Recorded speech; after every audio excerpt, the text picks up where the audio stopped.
বেয়া পাই লাভ নাই এনেকুৱা শিল পুখুৰী পাতে কাটিগুলি শিল পুখুৰী আৰু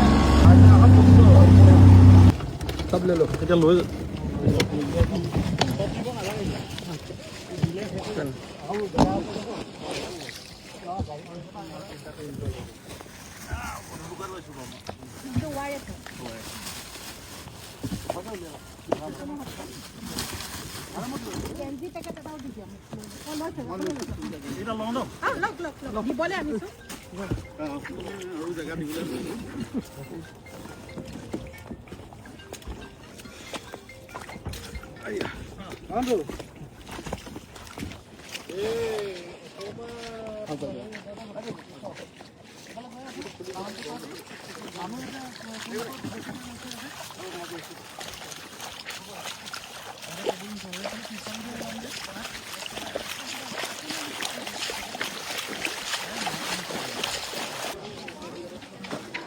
সকলোকে নমস্কাৰ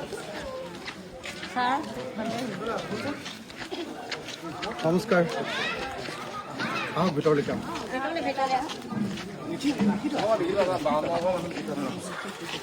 চেণ্ডেল খুলি যোৱা নমস্কাৰ ছাৰ নমস্কাৰ নমস্কাৰ কোন আছে নাদা বহক বাইদেউ ক'ত গ'ল বাইদেউ বহক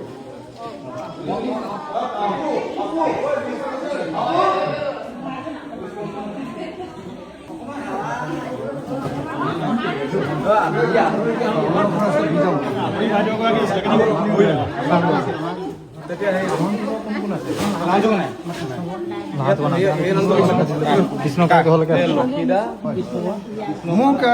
52 জনৰ আপোনালোকৰ তালিকাখন লাগে মই আপোনালোকৰ কাৰণে মানে চৰকাৰৰ পৰা যিখিনি ৰিলিফ আহিছে সেইখিনিতো ব্যৱস্থা কৰিছোঁৱে অসমৰ মুখ্যমন্ত্ৰীক মই স্পেচিয়েলি ৰিকুৱেষ্ট কৰিছিলোঁ যে মোৰ শিৱসাগৰৰ খৰচ হিচাপে দি যাম দেই আৰু মোৰ বাইদেউ আহিছে নমস্কাৰ বাইদেউ বহুত জায়গাত বিলাই আহিছে কিন্তু আৰু আছে মোৰ মানে কি শিৱসাগৰ গোহাঁই চুকৰ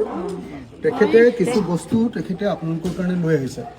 আৰু মই অলপ বস্তু দি আহিলো বহুত মানে এনেকে আপোনাৰ দেখিয়ে আমি বুজি পাইছো ভগৱানে কিবা এটা কৰি মিলাই দিলে যে নাওখন পালো আৰু যিখিনি আছে আপোনাক মই দিব পাৰো এতিয়া তুমি 52 ঘৰ মানুহৰ লিষ্ট কোৱা লিষ্টটো গাই যোৱা আহি যাব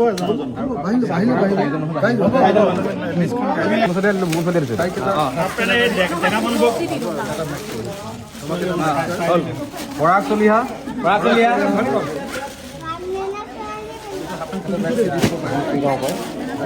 মৃদুল চলিহা মৃদুল চলিহা এটা হাফ পেণ্ট দি দিয়ক ঘৰত আছে নাই ঘৰত আছে পদ্ম চলিহা তেখেতক কিবা এটা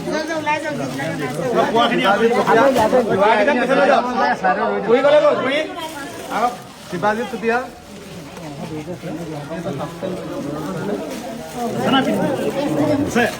লীলাৰাম চুতীয়া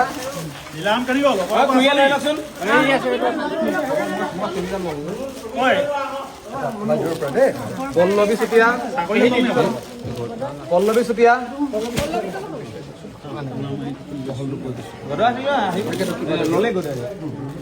অনিমা চুতীয়া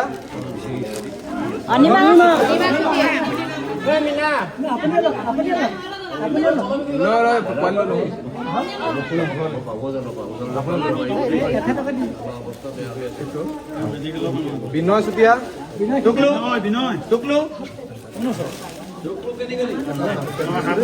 বাপু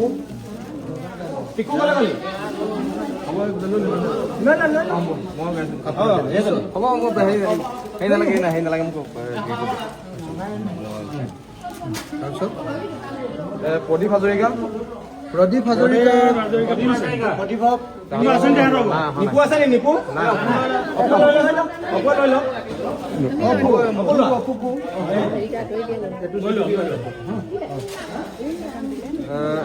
ৰাজীৱ বৰুৱা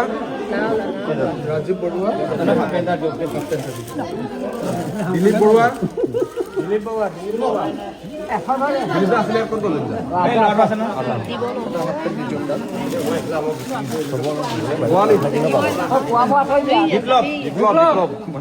বিপ্লৱ চুতীয়া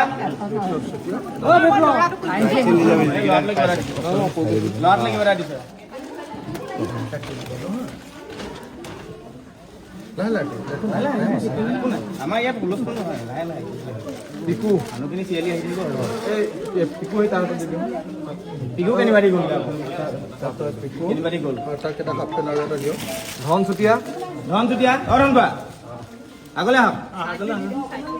তেখেতক কিবা এটা দিয়ক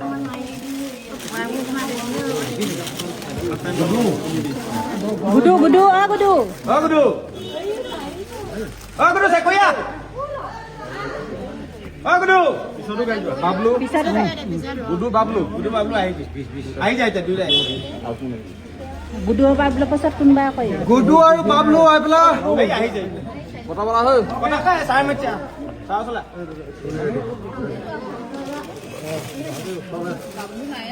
গুডু দাদাটো লৈ যাওঁ দাদাটো লৈ চিত্ৰৰঞ্জন চুতীয়া বাবলু চিত্ৰৰঞ্জন মোক দিব লাগিব চিত্ৰৰঞ্জন চুতীয়া হেৰি তাইক এটা হেৰি দিয়ক এই বেগটো আছিলে ৰজত চুতীয়া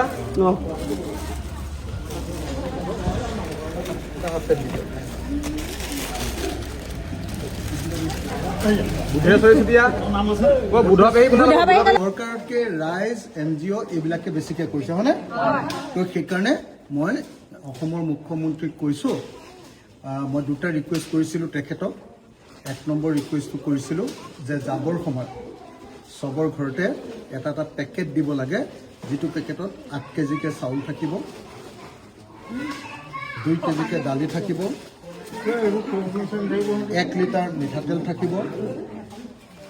আৰু অন্যান্য সামগ্ৰী মিঠাতেলৰ পৰা আৰম্ভ কৰি নিমখ চিমখ চব সামগ্ৰী এটা পেকেট থাকিব যাতে যিকেইদিন প্ৰথমতে কাম কৰিবগৈ যাতে 15 দিনৰ কাৰণে চাউলৰ চিন্তা কৰিব নালাগে 1 নম্বৰ 2 নম্বৰ মোৰ পিনৰ পৰাও আকৌ এটা কাম কৰিছোঁ মই চবৰ ঘৰলৈ ইয়াত আপোনালোকক যদি 1000 দিছোঁ